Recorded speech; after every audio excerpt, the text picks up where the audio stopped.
So let's just picture this. The year is 1971. Right. And you've got the U.S. Treasury Secretary, John Connally, in a room with a group of very angry European leaders. Absolutely furious Yeah. because the U.S. had just, I mean, unilaterally shattered the entire post-war financial system by cutting the dollar's link to gold. And they wanted answers. They Yeah. wanted to know what would happen to all their dollar reserves. And Connolly gives them this incredibly blunt, just legendary response. Our dollar, your problem. It's an amazing line.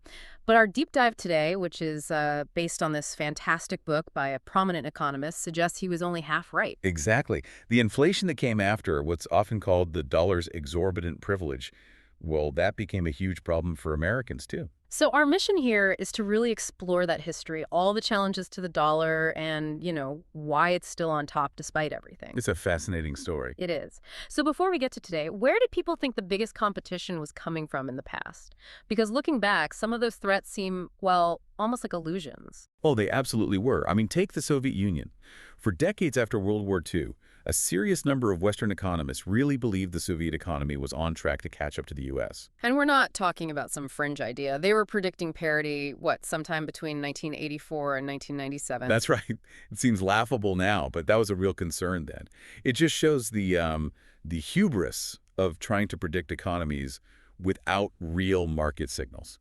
And if the Soviets were sort of a slow-motion collapse, Japan was a rival that the U.S. seemed to actively dismantle. Actively is the right word. The U.S. has this history of making sure competitors don't get too successful. And the Plaza Accord in 1985 is the classic example of what some call U.S. financial bullying. That's where the U.S. pressured Japan to let the yen basically double in value against the dollar. It went from 244 yen to the dollar down to 121 In just 2 years. in 2 years. And the result for Japan was a massive asset bubble and then, well, decades of economic stagnation. So if the U.S. can just crush a rival like that, what makes the dollar so indispensable now? What's really holding it all together? Well, a huge piece of it is that it's the world's vehicle currency. Meaning 90% of all foreign exchange trades have the U.S. dollar on one side. Exactly. The network effect is so strong that, even a trade between, say, the Turkish lira and the Bulgarian lev countries right next to the Eurozone will often go through the dollar first. Just because it's cheaper and more efficient. It's just a much more liquid market. But liquidity isn't everything. Right. I mean, other countries have stable economies. But the U.S. combines that liquidity with something that's really the bedrock. Yeah. The rule of law and the sheer depth of its financial markets. Foreign investors trust that their assets are safer in the U.S. That's the anchor. Okay, so that brings us to the modern challengers, like crypto. The source material is very clear on this. It says there is absolutely no chance Bitcoin will supplant the dollar for legal transactions. Not for legal, tax-compliant business, no. But that doesn't mean it isn't useful. Its real power is in the global underground economy. Which is massive. We're talking something like 20% of global GDP. Roughly the economic size of Europe, yes. So Bitcoin isn't competing on Wall Street. It's competing in the places the dollar system has basically locked out. Precisely. It's become a vehicle currency for evading capital controls in places like Nigeria, Argentina, Venezuela.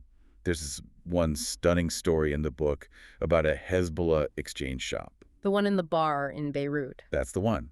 Operating out of a seedy bar, using Bitcoin to move money because they're completely cut off from the global banking system. It's shadow banking, enabled by new tech. So when you put all this together, what's the takeaway for you listening at home? I think the sources make it very clear that you can't have the world's dominant currency if you aren't also a geopolitical superpower. That's why the euro, for all its size, just doesn't have that kind of global leverage. And that dominance gives the U.S. something the book calls a financial welfare state. It's that exorbitant privilege. It means the U.S. government can borrow and borrow at much lower rates than anyone else, with implicit bailout guarantees. The world essentially funds our debt. Which leaves you with one final, really critical question to think about. Does the dollar's unique role mean the U.S. can keep borrowing like this forever? Or are we heading for a day of reckoning when the world finally calls Connolly's bluff?